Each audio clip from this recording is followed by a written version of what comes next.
Welcome to Furious Fiction. I'm Jules Graham, and with me is Mark Mustian, and today we have a very, very exciting author. We have Patrick Rothfuss. He's the author of The Name of the Wind, and for those of you who have not heard of this book, it's an epic fantasy. Jules said she'd never read a fantasy before. First timer. This is it's really a remarkable achievement. So Patrick, welcome, congratulations. We're just kind of gaga over this book. Well, thanks for having me. And I wanted to ask you a little bit. I mean, the book is kind of the epic story of a young guy named Quoth, something along that line, and kind of his parents are killed. He's got to kind of make his way on his own, and then he gets in this school, and he's kind of on his own there, and it's just really engaging and kind of the first part of a trilogy. And I guess the second book is out now as well. Is that correct? Yep, that came out a couple years ago. Okay, good, good. I know we're slow to the party, but we're at the party, I promise you. Is it too early to call you the Gothic Circus Ringmaster? No.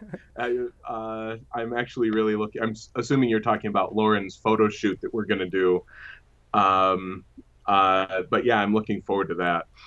I like the fact that you're such an accessible author with your blogs and your website, Facebook, and that you allow your followers to really come into your world. It's very generous of you.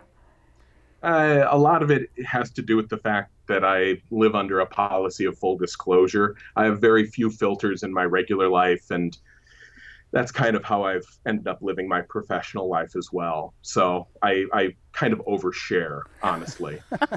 Well, Pat, I wanted to ask you about your history. You were in college for a number of years. You kind of switched majors, switched interests, and is it true that they told you got to graduate in 9 years? Okay, this is enough.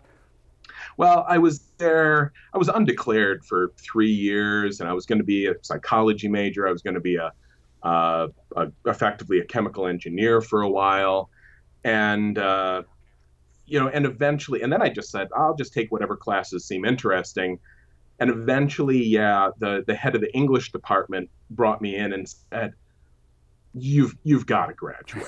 It's time. You've got to graduate. And I'm like, okay. So I took one more year after that. There was really only one GDR, like literally one credit, not even a whole class, one credit that I was missing to complete the degree. And I'd just been putting it off for years. Well, and were you writing this book then, or had you started the Name of the Wind at that point? Through the vast majority of this, I started college in '91. I started the book in '94. Before that, I was still writing. You paint the scenes so clearly of each place. Do you see it in your head? Do you see everything in your head? Because it's quite vivid. A lot of that, I don't really see it like a movie in my head. I've heard some authors say that.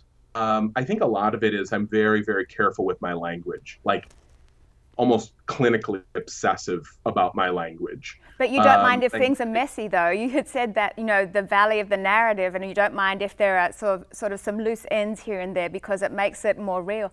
And I appreciated that in your writing. Yeah, I work kind of hard at that.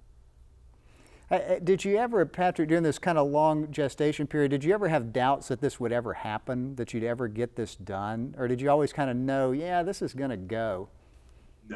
No. Actually, I knew statistically it would probably never get published. It wasn't that I had doubts, it's that occasionally I had flickers of hope. Well, I'm so glad that you wrote this book. It's very exciting for me. I'm so sorry that I haven't read any more fantasy, but what a way to start. It's a marvelous book, and I look forward to the second one and the third one and your calendar that's coming out and your Kickstarter programs. So thank you for joining us on Furious Fiction. Thanks for being with us.